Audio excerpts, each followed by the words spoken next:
Somebody gave this motherfucker a microphone.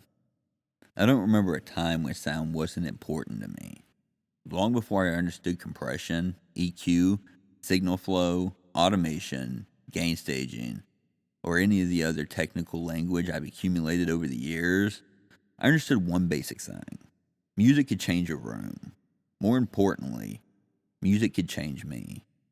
I was a kid screwing around with speaker wire trying to improve radio reception. I grew up listening to stations like 96.5 The Buzz out of Kansas City, absorbing personalities like Afintra and the Church of Laszlo. I listened to Dr. Drew and Adam Carolla. Radio didn't feel like people reading things between songs. There were personalities living inside that speaker. Meanwhile, music was becoming the soundtrack to everything. David Bowie entered my world through Labyrinth when I was young and never really left. Eventually, there would be rock, alternative, country, hip-hop, pop, metal, electronic music, and countless strange little rabbit holes in between. I didn't know it yet, but I was studying. I was studying how songs made people feel. I was studying transitions. I was studying voices. I was studying how one song ending and another beginning could create an entirely new emotion. I didn't have names for any of it yet. Life, of course, had other plans before I figured that out. There would be the Air Force. There would be jobs that had absolutely nothing to do with music. There would be marriage and children, and bills and grief, mistakes and responsibilities, and all the other shit adulthood piles up on top of whatever dreams you had when you were younger. But audio kept finding me. Eventually, I stopped treating it like a coincidence. I went to Full Sail University and studied audio production. Suddenly, things I'd spent years hearing instinctively had terminology attached to them. That pumping sound, compression. That enormous vocal, layering, processing, space. That weird movement across the speakers, panning and automation. That moment where the kick seems to punch through everything else. There's a reason for that. I learned Logic Pro, Pro Tools, Ableton, Signal Flow, mixing, editing, vocal production, and Dolby Atmos. The more I learned about audio technically, the less magical music should have become. Instead, the opposite happened. Understanding how the magician does the trick somehow made the trick even cooler. I started Breezy Digital Works. I started mixing. I made music. I started from the rabbit hole, where I could take records I loved and build entire shows around them. That gave me somewhere to explore something I'd apparently been practicing my entire life without realizing it. Telling stories with music. And then somebody gave this motherfucker a live microphone. KCHI in Chillicothe, Missouri. Suddenly, this wasn't me sitting at home with Logic open. This wasn't Mixcloud. This wasn't recording something, listening back, deciding it sucked, and doing it again. There was an on-air light. There was a console. There were commercials. There was weather. There were birthdays and anniversaries. There were phone calls. There were sporting events. There were clocks. And there was absolutely no undo button. Welcome to radio. At first, I thought about everything. Am I talking too fast? Do I sound monotone? Was that break too long? Did I hit the right fader? When should I open the microphone? What the hell am I supposed to say about this song? And probably the most dangerous question a new broadcaster can ask, what's a radio personality supposed to sound like? So I tried to sound like one. Not dramatically, I wasn't suddenly doing some ridiculous 1970s FM voice, but there was a subtle performance happening. I was trying to do radio. Then the revs started piling up, Saturday after Saturday. Weather forecast after weather forecast, birthday after birthday, commercial break after commercial break. Then came Chillicothe Mudcats baseball. I wasn't calling the games, I was back at KCHI producing them, making sure the broadcast coming from the ballpark actually became the broadcast people heard at home. Some nights were fun. Some nights felt approximately 17 hours long.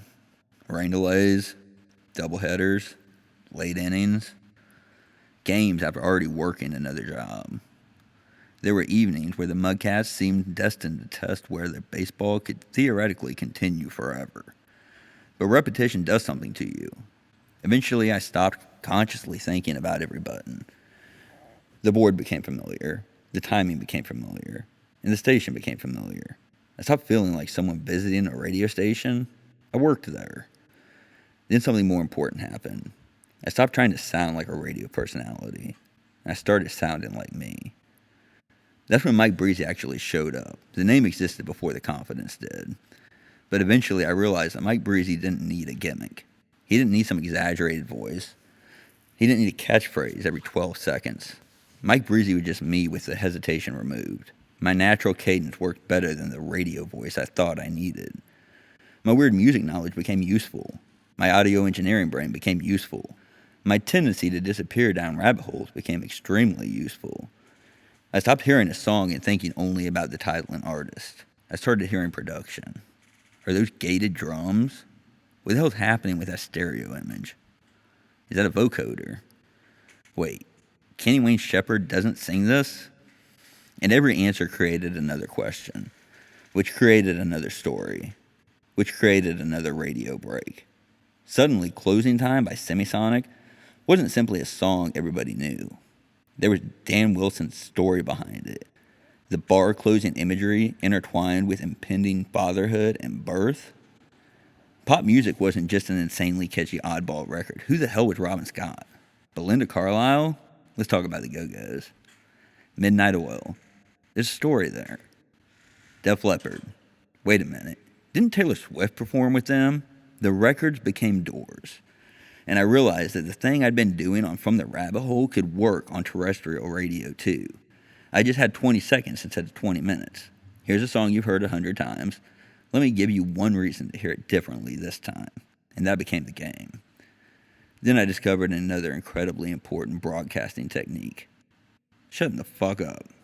Sometimes you don't need a story. Sometimes you build an hour like Autograph, Deep Blue Something, Rick Astley, The Black Keys, Jack Johnson, Roxette, The Neighborhood, Tracy Chapman, into Skid Row.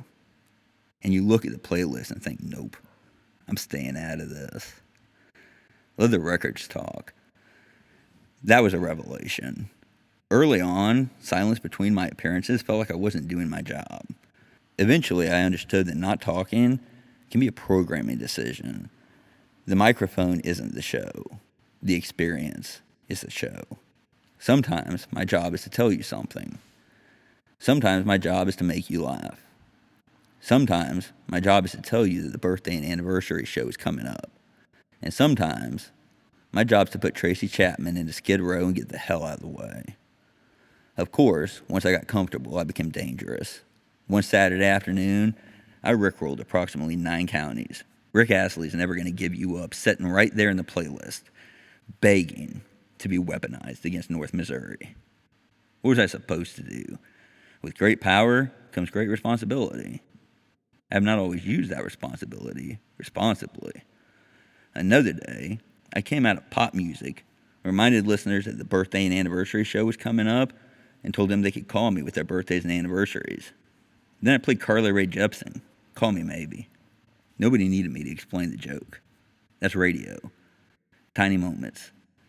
Little Easter eggs sent into the ether to people driving down Highway 36, working in a garage, sitting at the kitchen table, or running errands on a Saturday morning. Maybe somebody catches it. Maybe nobody does. I do. And sometimes, that's enough. July 4th became another turning point. I built patriotic songs throughout the shift rather than simply throwing together a giant block of flag-waving records. John Mellencamp, Night Ranger, Ray Charles, James Brown, Bruce Springsteen, Lee Greenwood, Miley Cyrus. Different eras, different genres, different ideas about America. It wasn't simply picking songs anymore. I was beginning to understand the architecture of a broadcast day. An hour could have an arc. A shift could have an arc. Hell, eventually I realized my entire development at KCHI had an arc. At first, I was trying not to screw anything up. Then I was trying to sound good. Then I was trying to make good radio. Eventually, I started playing, and that's where everything changed. Radio also caught me during one of the strangest periods of my life. I've walked into that station exhausted. I worked brutal days between jobs. I've sat behind that console while things at home weighed heavily on me. I've worried about money. I've worried about my family. I've worried about my future. I've been pissed off. I've been heartbroken. I've been tired enough that coffee probably qualified as life support. And then the light comes on. Weather, song, break, commercial, next song, next hour. Something beautiful about the simplicity of it. Whatever is happening outside those walls, there's always one immediate question. What needs to happen next? Make the next transition clean. Tell the listener something worth hearing. Hit the break. Open the microphone. Close the microphone. Play the record. Keep moving. Maybe that's part of why radio grabbed me so hard. Sound has always been where I've gone to make sense of things, and now I get to do it publicly. 8 months. That's the part I keep coming back to. It hasn't even been a year. 8 months ago, I was learning the mechanics and wondering what the hell I was supposed to sound like. Now I can put the headphones on, sit behind the console, and feel like I belong there. I'm still learning. God, am I still learning. There will be bad breaks. There will be technical screw-ups. There will be songs I misidentify and facts I need to double-check.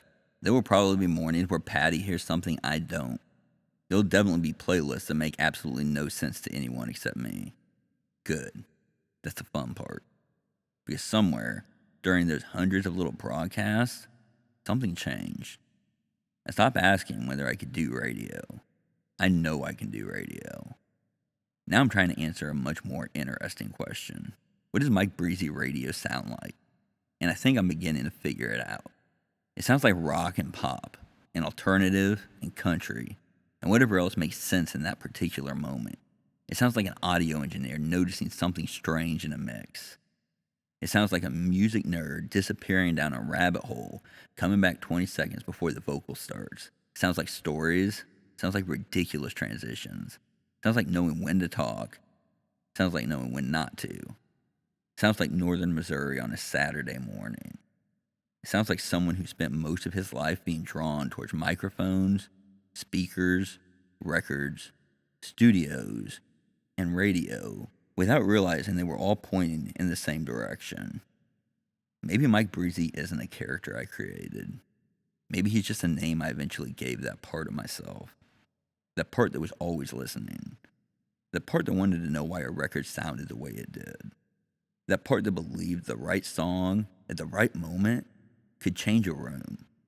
That part that was waiting for a microphone. Eventually, somebody gave him one. Fade her up.